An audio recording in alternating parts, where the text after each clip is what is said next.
Hi guys, I hope you are good. This video is for those of you who feel like you spend too much time and money on shopping. So if you want to know a few tricks and ideas that I've picked up during these last years that has really worked for me on just how to stop buying stuff. Now, if you're totally happy with your shopping behavior already, this video is not for you. So in that case, I will see you next time. But if you feel like you definitely just have made it into a habit to spontaneously buy stuff that you don't really need, then you might want to check this video out. So first things first, why do we shop? Me personally, I've never really been a big shopper. I don't really see the fun in it, but I have noticed though during a few different stages of my life that I've started to feel that urge to shop a lot more, and I spend much more money on stuff than usually. What I've learned about myself is that when I get those urges or that craving to go buy stuff, it's because I'm unhappy. So usually it means that I'm unhappy either with where I'm at in life or where I'm going. When I get the urge, I try to ask myself, what is it that I'm unhappy about and how can I start moving in the right direction again, instead of just using stuff to fill that emptiness that I'm feeling inside. So I see a shopping problem, I see that more as a symptom than an actual problem. So I feel like that the actual problem is me being unhappy with where I'm at. So when we do get the urge to shop and we start spending a lot more time doing it, after a while it could almost become like a hobby. Like it goes from being just something we do spontaneously to feel better about ourselves a couple of times to actually becoming a hobby or a habit, and in some cases even an addiction. So if we do find ourselves with that shopping habit or even addiction, we really should not blame ourselves, because we need to remember that this is what society is telling us to do. Society is telling us over and over and over again that we should spend money on things to fill that empty feeling. Here's what I try to do instead, is that I try to fill that emptiness with being productive and creative instead of being just consuming. It costs me nothing to be creative or productive, and it leaves me with something meaningful and purposeful that I can appreciate even after I'm done with that process. Instead of going shopping, you usually just enjoy while you're doing it, and then you even feel bad afterwards because you usually get stuff spontaneously that you don't really need and your wallet is suffering. You might know this already, but for the past 2 years almost, me and David have sort of been without a home. We have been subletting or borrowing someone's summer house or being in an Airbnb, never really staying more than a couple of months in one place, which means that we need to travel lightly. Every time we buy something, it means that the next move is going to be heavier. This has sort of resulted in us not spending money at all for 2 years. So we really gotten out of that shopping behavior. So a few reasons why I think it might be a good idea to stop buying stuff.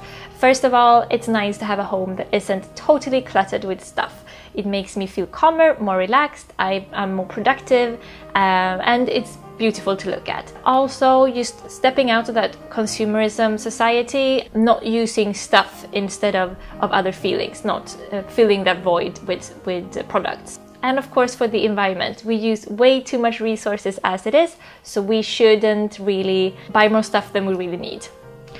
Also, finally, if you own too much stuff, it's more maintenance, it's more work, it's harder to clean, and sooner or later, at least when it comes to me, I start feeling like the possessions own me. I don't own the possessions, if that makes sense. So when it comes to buying stuff, I think that step one should always be asking yourself, do I really need this? Need is a tricky word because sometimes we really want stuff, and that might be a good reason to buy something as well, because we want our home to be more beautiful or we want our wardrobe to have that little extra something special, and that's totally fine. But really going into that frame of mind that you ask yourself if you need it. I think that's a good first step. If you decide that you do need something, say for example that you feel like you need a new cardigan, instead of just going out and buying whatever is on trend at the moment in this sort of color with that sort of pattern, because that's the trendy thing to buy at the moment, my recommendation would be to disregard that completely, because otherwise you're gonna find yourself in 6 months and all of a sudden it's a completely different color, a different pattern that's on trend, and you will want to throw out that cardigan and buy a new one, and that's really wasteful of resources. So instead, look at your wardrobe. What do you have now and what will go with that wardrobe? If you have a closet that contains mostly like black and white clothes, like I do, for example, usually I tend to buy something that I know will work with that. So I buy grays or whites or blacks, and everything matches with each other. Also, I tend to think what I want my wardrobe to look like in 5 years, and I might buy something that I think will go into that style. So I feel like I have like a forward movement towards my perfect wardrobe.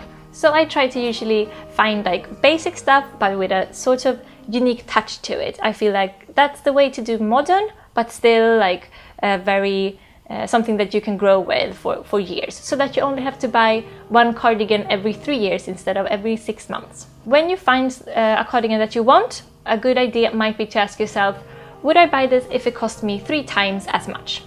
That way we know if we're only buying things because they're cheap or if we actually do want them. Because I feel like one of the biggest problems with shopping behavior today is that we usually buy stuff just because they're cheap.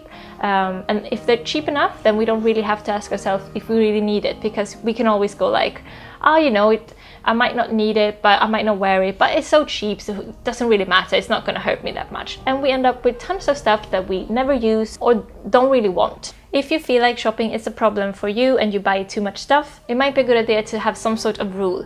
For example, I can only buy 1 piece of clothing every month.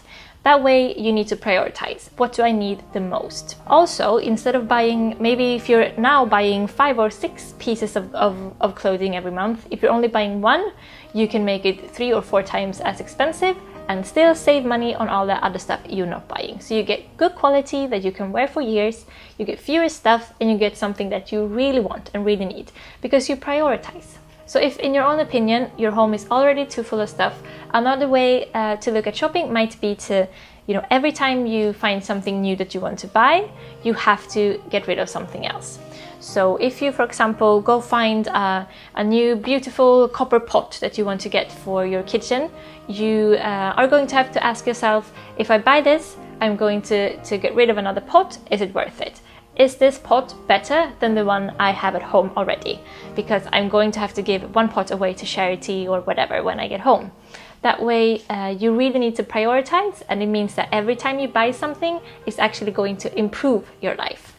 So if your shopping is all about filling that emptiness that I talked about in the beginning, another good thing to tell yourself might be to not do spontaneous emotion-filled shopping. I feel like that's usually where we go wrong, is that we listen to that spontaneous urge. So maybe you should tell yourself that you can never shop spontaneously. If you want something, you have to leave it at least till the next day, which means that you can get home, you can play some music, do something nice, meet a friend, and if you're still feeling like you need or want that thing, then maybe you actually do, instead of just you wanted it because you were in a bad mood, had a stressful day, or feeling low or sad about something else.